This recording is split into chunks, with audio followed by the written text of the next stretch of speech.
Hi అండి, అందరికీ నమస్తే. Welcome to my channel. ఈరోజు నేను ఒక హెల్తీ అండ్ టేస్టీ రెసిపీ చూపించబోతున్నాను. అదే సొరకాయ రోటీ. ఇందులో ఏముంది, మేము చేసుకుంటాము రెగ్యులర్గా అని అనుకుంటున్నారా?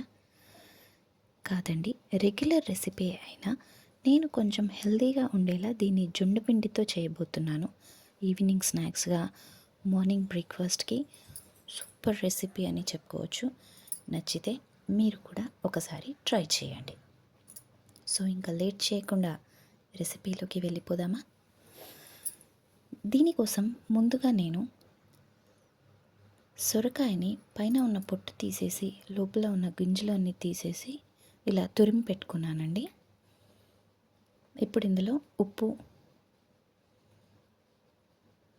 కారం 2 స్పూన్స్ వేసాను. కారం, ధనియాల పొడి, జీలకర్ర 1 టీ స్పూన్, తర్వాత పసుపు 1/2 టీ స్పూన్ వేసానండి. అలాగే వాము ఇలా చేతిలో వేసుకొని కాస్త నలిపి వేస్తే ఫ్లేవర్ బాగా వస్తుందని వేస్తున్నాను. తర్వాత ఒక చిన్న కప్పు నిండా నువ్వులు వేస్తున్నానండి. మీరు కావాలనుకుంటే శనగపప్పు కూడా ఒక అరగంట ముందు నానబెట్టుకొని వేసుకోవచ్చు. ఇప్పుడు ఇవన్నీ బాగా కలుపుకోవాలి. సొరకాయలో ఉన్న నీరంతా బయటికి వచ్చేలాగా బాగా కలిపి పక్కన పెట్టుకోండి. ఇప్పుడు జొన్నపిండి యాడ్ చేసి బాగా కలుపుకోవాలన్నమాట. ఇందులో వాటర్ ఎక్కువగా పట్టదండి. మనకి సొరకాయలో ఉన్న నీరు ఏదైతే ఉందో దాంతోనే బాగా కలిసిపోయేలాగా ఫస్ట్ కలిపి చూసుకోండి.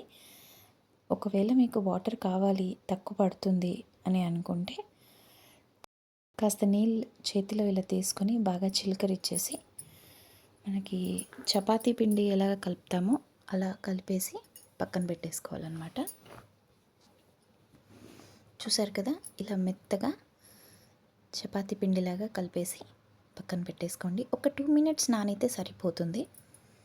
తర్వాత ఒక ప్యాన్ తీసుకొని దానిపై కొంచెం ఆయిల్ ఇలా చక్కగా అప్లై చేసేసుకున్నానండి. తర్వాత ఇలా చూపిస్తున్న విధంగా ప్యాన్కి రోటీలాగా పల్చగా కావాలంటే పల్చగా, లావుగా కావాలంటే లావుగా ఇలా ప్రెస్ చేసేసుకోవాలి. తర్వాత రోటీ పైన మధ్యలో రంధ్రాలు పెట్టేసేయాలండి. అది ఎందుకంటే మనం అందులో ఆయిల్ వేస్తాము, సో కింద కూడా చక్కగా కాలుతుంది కాబట్టి మనకు మంచిగా ఆయిల్ వేసేసుకోవాలన్నమాట. తర్వాత స్టవ్ వెలిగించి పైన ప్యాన్ పెట్టేసి ఒక 2 మినిట్స్ పాటు ఉంచేసి స్టవ్ని మీడియం ఫ్లేమ్లో పెట్టి బాగా కాల్చాలన్నమాట. తర్వాత ఇంకొక సైడ్ కూడా తిప్పేసి బాగా కాల్చేసుకోవాలి. అంతేనండి, 5 మినిట్స్లో సొరకాయ రోటీ రెడీ అయిపోతుంది. వీటిని వేడి వేడిగా సర్వ్ చేసుకొని, చట్నీ ఏం అక్కర్లేదండి, మీకు కావాలంటే పెరుగుతో తింటే చాలా బాగుంటుందన్నమాట. సో ఇవి చాలా టేస్టీగా ఉంటాయండి. అండ్ నువ్వులు, జొన్నపిండి వేసాం కాబట్టి హెల్దీగా కూడా ఉంటాయి.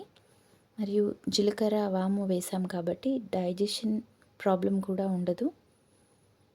హ్యాపీగా తినేసేయచ్చు.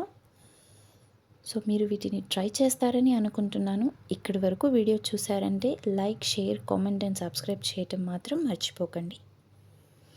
మరో వీడియోతో మళ్ళీ కలుద్దాం. Thank you for watching.